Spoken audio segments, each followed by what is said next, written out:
What if I told you that being too talented, too smart, too impressive could actually destroy your life? Sounds ridiculous, right? But history proves something uncomfortable. People don't rise just because they're capable. They rise because they understand power. And today we begin with the most dangerous rule of all. Never outshine the master. This idea comes from the book, The 48 Laws of Power by Robert Greene, a guide followed by politicians, CEOs, and some of the most powerful minds in the world.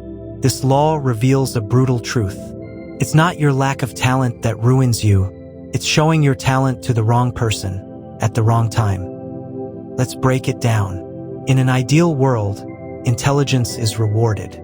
But in the real world, ego rules everything.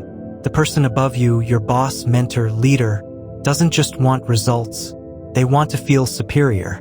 The moment you make them feel insecure, you stop being an asset and start becoming a threat. You've seen this happen. There's always that one guy in the office, brilliant, sharp, full of ideas. In meetings, he corrects the boss, gives better strategies, solves problems faster. He thinks, backhand index pointing right, my boss will be impressed. But what actually happens? The boss feels exposed, embarrassed, replaceable, and slowly, that talented guy gets ignored, excluded, and eventually removed. Not because he lacked skill, but because he broke the first rule of power. Let's go deeper. In 17th century France, there was a man named Nicolas Fouquet. He served under King Louis XIV, one of the most powerful rulers in history. Fouquet was brilliant, rich, influential, but then he made one fatal mistake.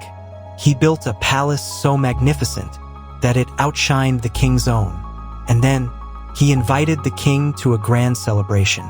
Lavish food, luxury decorations, spectacle beyond imagination. Fouquet thought he was impressing the king, but in reality, he humiliated him. That night, the king smiled, but inside he made a decision.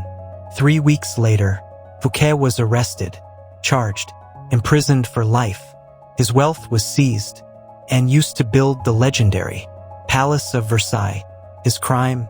Not corruption, not betrayal. He made the king feel small. This is where most people get it wrong. They think success is about being the best, but power is about managing perception. Every powerful person has an ego, and the higher they are, the more fragile it becomes. If you damage that ego, they won't argue with you. They'll destroy you, silently, strategically, completely. Even genius isn't safe from this. Take Galileo Galilei. He proved that the earth revolves around the sun, challenging the authority of the church. At that time, the church controlled truth. And by proving them wrong, Galileo didn't just share knowledge. He attacked power. Result? He was silenced. His work banned. Placed under house arrest for life. Not because he was wrong, but because he was too right, in front of the wrong authority. So what should you do? Hide your talent? Act weak? Become average? No, that's not power either. The real strategy is subtle. Make your superiors look smarter. Give them credit even when it's yours. Present your ideas as their ideas.